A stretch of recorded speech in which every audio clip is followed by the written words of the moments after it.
میت کا وصیت کرنا، پھر اس وصیت کو پورا کرنا، اس کے متعلق آج ہم جانیں گے صحیح بخاری اور صحیح مسلم کی حدیث مبارکہ سے۔ دیکھیے، بندے کو اموات تو ہوتی رہتی ہیں، یہ روز مرہ کا کام ہے، پھر وہ وصیت بھی کرتا ہے کہ میرے مر جانے کے بعد فلاں فلاں کام ایسے کرنے ہیں۔ تو آئیے آج ہم شریعت مطہرہ کے جو ہے عین مطابق جانتے ہیں کہ وصیت کو ماننا ہے یا کہ نہیں ماننا۔ سب سے پہلے میں آپ کو صحیح مسلم و بخاری کی احادیث مبارکہ سناؤں گا، پھر اس کے بعد آپ کو امثال کے ساتھ سمجھا کر اجازت چاہوں گا۔ حضرت سیدنا عائشہ صدیقہ رضی اللہ تعالی عنہا سے روایت ہے کہ وہ اپنے والد حضور سیدنا ابو بکر صدیق رضی اللہ تعالی عنہ کے پاس حاضر ہوئیں تو وہ حالت مرض میں تھے۔ انہوں نے کہا، اے عائشہ، یہ بتاؤ کہ نبی پاک علیہ الصلاۃ والسلام کو کتنے کپڑوں میں کفن دیا گیا؟ تو آپ نے فرمایا کہ ان کو 3 کپڑوں میں کفن دیا گیا۔ پھر حضرت سیدہ عائشہ صدیقہ رضی اللہ تعالی عنہ سے پوچھتے ہیں کہ یہ بتاؤ کہ آقا علیہ الصلاۃ والسلام کو کس دن موت ہوئی، یعنی آپ کو کس دن وصال ہوا؟ تو فرمایا کہ پیر کے دن۔ فرمایا کہ آج کیا دن ہے؟ کہا پیر کا۔ کہا پھر آج اس وقت اور رات کے درمیان میرا وصال ہے۔ تو حضرت عائشہ صدیقہ رضی اللہ تعالی عنہ فرماتی ہیں، میں نے دیکھا والد حضور جس چادر میں اس وقت ملبوس تھے تو وہ چادر زعفران سے رنگی ہوئی تھی اور اسی میں وہ بیمار ہوئے تھے۔ تو انہوں نے کہا، یہ میری چادر دھو ڈالو کہ میرے وصال کے بعد اسی چادر اور اس کے ساتھ 2 اور ملا لینا، اس میں مجھے کفن دینا۔ تو حضرت عائشہ صدیقہ رضی اللہ تعالی عنہ فرماتی ہیں، میں نے کہا ابا حضور، بات یہ ہے کہ یہ تو پرانی چادر ہے، آپ اس میں کفن کا کیوں کہہ رہے ہیں؟ تو فرمایا کہ میت سے نئے کپڑوں کا زیادہ حقدار ہے، تو کیونکہ یہ پیپ کے لیے ہے۔ پیر کی شام تک پھر سیدنا صدیق اکبر رضی اللہ تعالی عنہ کا وصال باکمال ہوا۔ پھر فجر ہوتے ہوئے یعنی صبح سے پہلے پہلے آپ کی تدفین کر دی گئی۔ دوسری حدیث مبارکہ ہے وصیت کے متعلق، صحیح بخاری کے اندر حضرت عمر فاروق اعظم رضی اللہ تعالی عنہ سے روایت ہے، جب انہیں زخم لگا تو انہوں نے فرمایا، جب میری روح پرواز کر جائے تو مجھے ام المومنین حضرت عائشہ صدیقہ رضی اللہ تعالی عنہا کے پاس لے جانا، سلام عرض کرنا اور ساتھ ساتھ کہنا عمر اجازت طلب کرتا ہے۔ اگر مجھے اجازت مل جائے تو پھر حجرہ مقدسہ کے اندر میری تدفین کر دینا۔ اگر حضرت سیدتنا عائشہ صدیقہ رضی اللہ تعالی عنہا اجازت نہ دیں تو پھر مجھے مسلمانوں کے کسی قبرستان میں دفن کر دینا۔ یہ دوسری دلیل وصیت کی۔ اور نمبر 3، صحیح مسلم میں حضرت عامر بن سعد بن ابی وقاص رضی اللہ تعالی عنہما سے روایت ہے کہ حضرت سعد نے فرمایا، میری قبر لحد کی طرز پر بنانا، اور پھر فرمایا مجھ پر اسی طرح اینٹیں لگانا میری قبر پر جس طرح نبی پاک علیہ الصلاۃ والسلام کی قبر اطہر پر اینٹیں لگائی گئی۔ صحیح مسلم میں حضرت عمرو بن العاص رضی اللہ تعالی عنہ سے روایت ہے، انہوں نے نزاع کی کیفیت میں کہا، جب میرا وصال ہو جائے تو میرے ساتھ نوا کرنے والی بھی نہ لے جانا اور آگ کو بھی لے کر نہ جانا۔ جب مجھے دفن کر لو تو مجھ پر مٹی کے چھینٹے مارنا۔ پھر کہا کہ میری قبر پر اتنی دیر ٹھہرنا جتنی دیر میں ایک اونٹ کو ذبح کیا جاتا ہے پھر اس کا گوشت تقسیم کر دیا جاتا ہے، اتنی دیر میری قبر پر ٹھہرنا تاکہ میں آپ کے ٹھہرنے سے آپ سے انس حاصل کر سکوں، تاکہ یہ ہو سکے کہ میں اپنے رب کے فرشتادوں کو کیا کیا جواب دیتا ہوں۔ میرا خیال یہ ہے کہ میت کی ہر وصیت نہ مانی جائے۔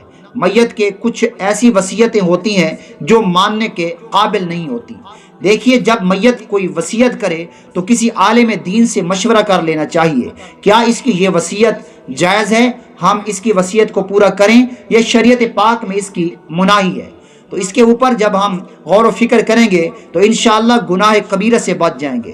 آگے سنیے، جب میت کوئی وصیت کرے کہ مجھے فلاں قبرستان میں دفن کرو، اگرچہ اس قبرستان کے اندر اولیاء اللہ کی مزارات ہیں، پھر تو درست ہے اس کی وصیت کو پورا کیا جائے۔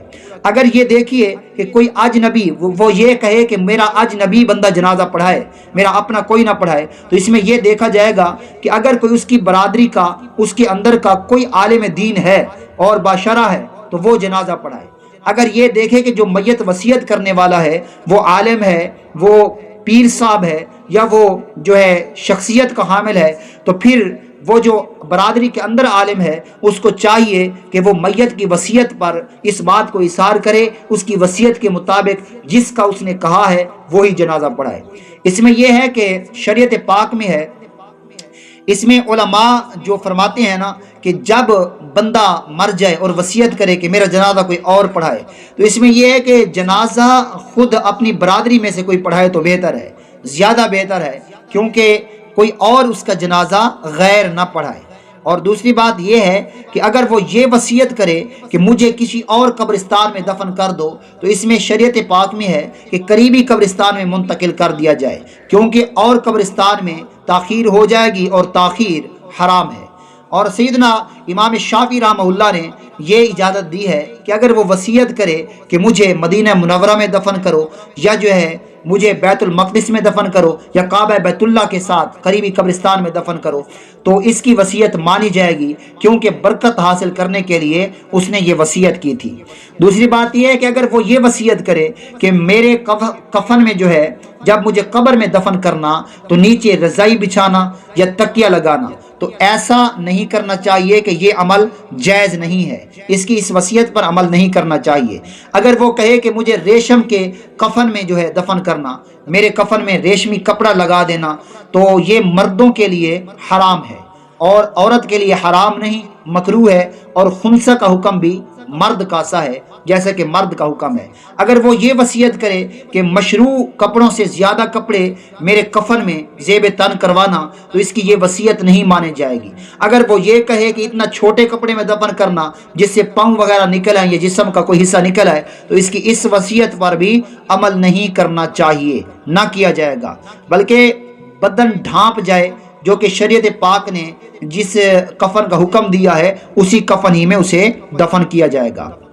اور دوسری بات یہ ہے کہ اگر وہ یہ وصیت کرے کہ میری قبر کے ساتھ قرآن کریم پڑھانا، یا میری قبر کے ساتھ قرآن کریم پڑھانا یا صدقہ وغیرہ کرنا، تو اس کی اس وصیت پر عمل کیا جائے گا۔ ایسا امر متصل ہو جسے شریعت نے کسی سے منع کیا ہو، اگر اس نے وصیت کی اس کی، تو وہ عمل پورا نہیں کیا جائے گا۔ اگر اس کا جنازہ مؤخر کیا جائے، اگر یہ وصیت کر دے کہ میرے جنازہ کو فلاں فلاں کا انتظار کرنا، مؤخر کرنا، تو شریعت مطالعہ کو دیکھا جائے گا۔ اگر شریعت میں گنجائش ہے تو مؤخر کیا جائے گا، ورنہ اس کی وصیت پر عمل نہیں کیا جائے گا، اسے فوراً ہی دفن کر دیا جائے گا۔ اور آخری وصیت کی مثال میں یوں پیش کر دوں، اگر یہ کہے کہ میری قبر پر مقبرہ بنا دینا، تو اگرچہ وہ قبرستان مشترکہ ہے تو اس کی وصیت پر عمل نہیں کیا جائے گا، کیونکہ اس کی یہ وصیت جو ہے اگر اس پر عمل کر لیا جائے گا تو یہ حرام ہے، تو حرام کا ارتکاب کرنا گناہ کبیرہ ہے۔ تو میں اس لیے چاہتا ہوں کہ ہم اپنے جو ہے مردوں کی وصیتیں جب ان کی مانی جائیں تو صاحب شریعت کسی عالم دین سے پوچھ لیا جائے، تاکہ کہیں ہم حرام کا ارتکاب کر کے گناہ کبیرہ کو دعوت نہ دے بیٹھیں۔ اللہ تبارک و تعالی آج کی اس ویڈیو کو تمام دیکھنے والوں کے لیے ذریعہ نجات بنائے اور علم میں اضافہ فرمائے۔